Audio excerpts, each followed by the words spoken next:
Hello everybody, welcome back to the new video session. Today I'm going to explain evolution of human resource management. Evolution of human resource management.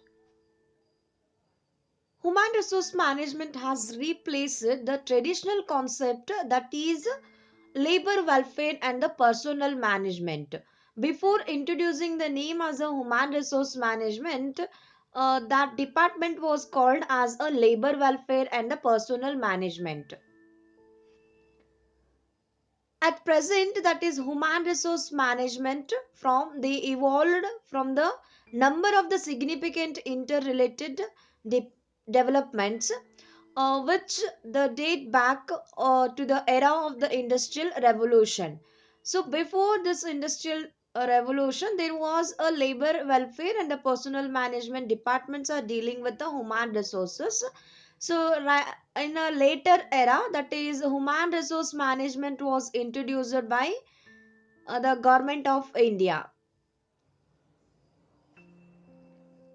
The emergence of trade union movement led to the need of the person who could act as an effective link between the owner and the worker. So that is the union movement, that is a union leaders. So the trade union leaders are the one who is connecting the link between the workers and the owners. So that particular trade unions it themselves will be called as a labor contractor or the personal manager. So that person will take care of each and every activities related to the human resources who are working in the organization.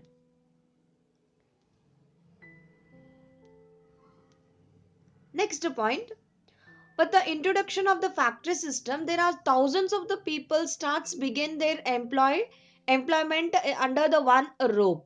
That is once the factory system has been introduced in India for the development of the commerce and the industries, so there are thousands of the people are start working in the factories.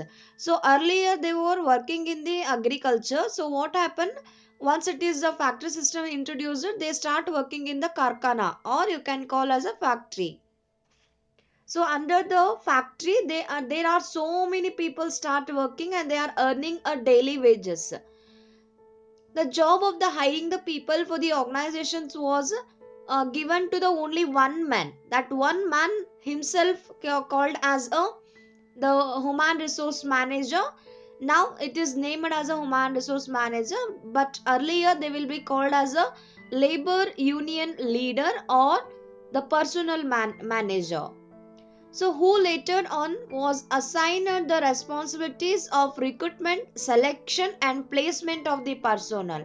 That one man, he has to take care of all the responsibilities like recruitment, selection and the placement of the personnel.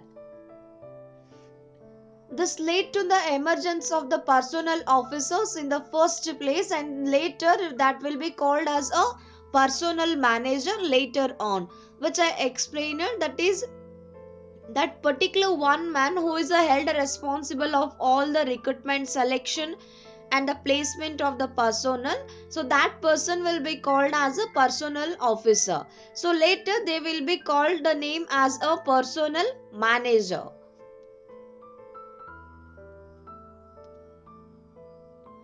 So human relations approach recognizes the human factors as a most important instrument of success in an organization.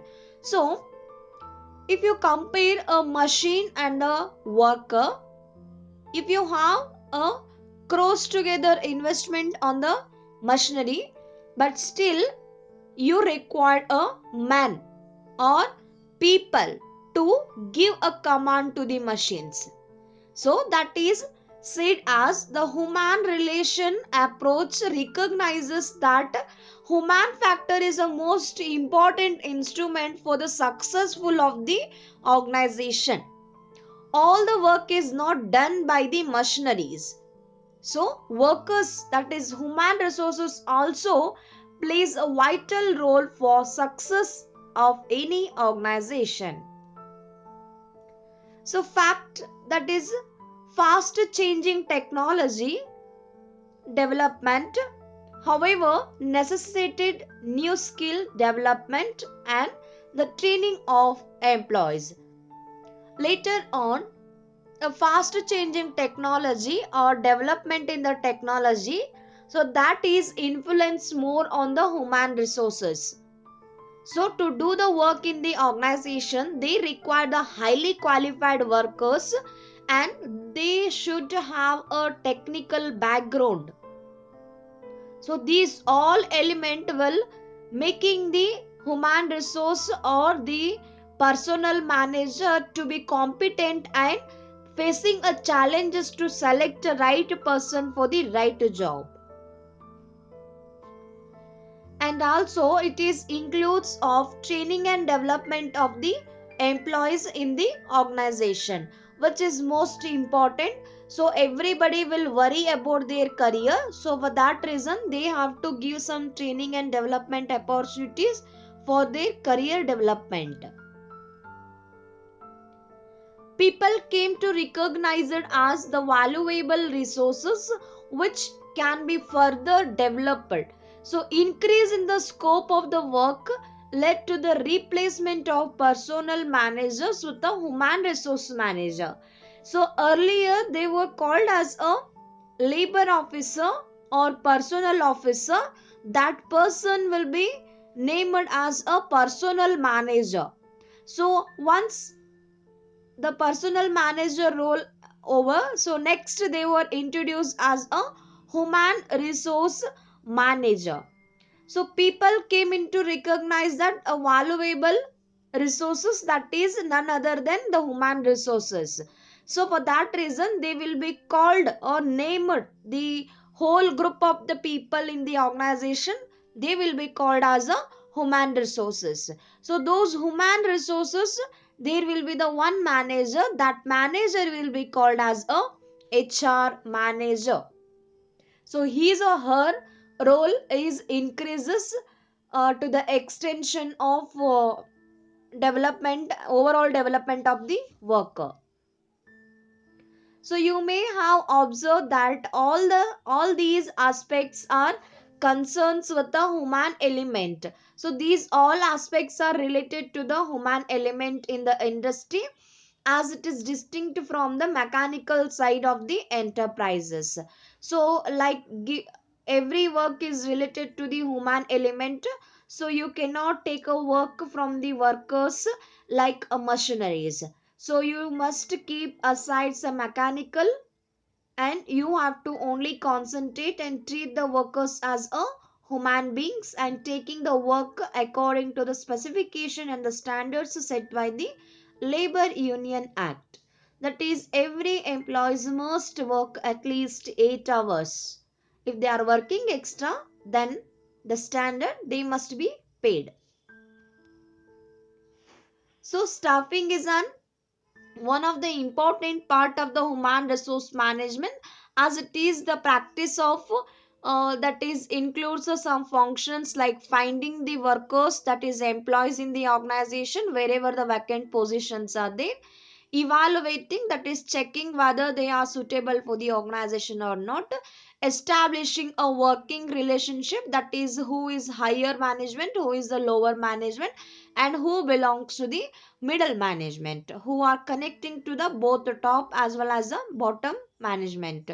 So it is a responsibility to establishing the working relationship with the people for the purpose, that is achieving the organizational goal.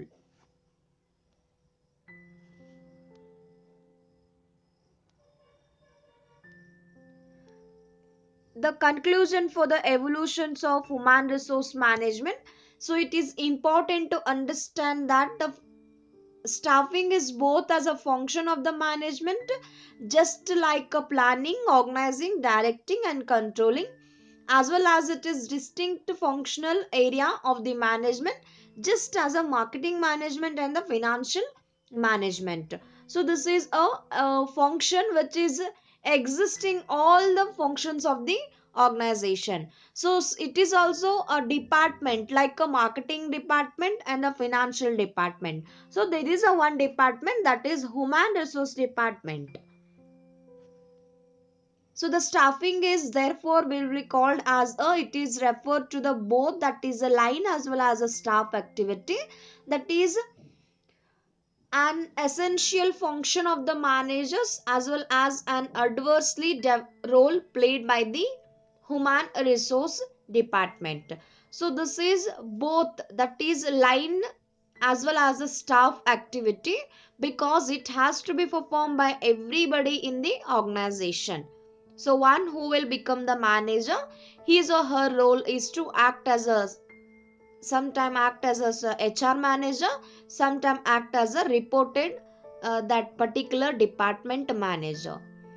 So it is advisory role, that manager of that human resource department has to play a advisory role for development of the organization and giving some guidelines to all the managers how they can recruit a right person for the right position.